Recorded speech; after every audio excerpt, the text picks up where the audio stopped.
Polisi hentikan organ tunggal di waktu salat tarawih, banjir pujian.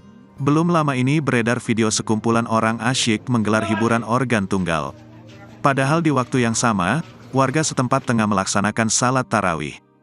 Video pagelaran organ tunggal di waktu salat tarawih viral dan menjadi sorotan.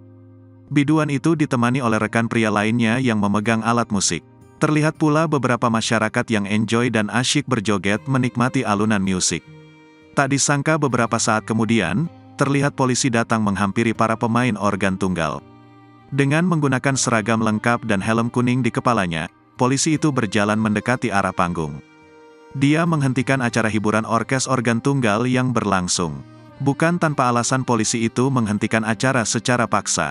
Sebab, acara ini diketahui digelar ketika masjid di sebelahnya sedang melaksanakan ibadah salat tarawih.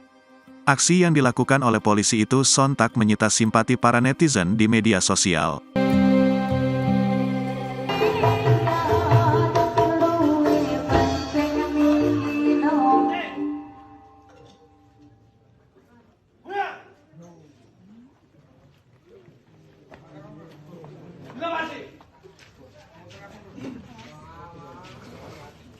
Terima kasih sudah nonton.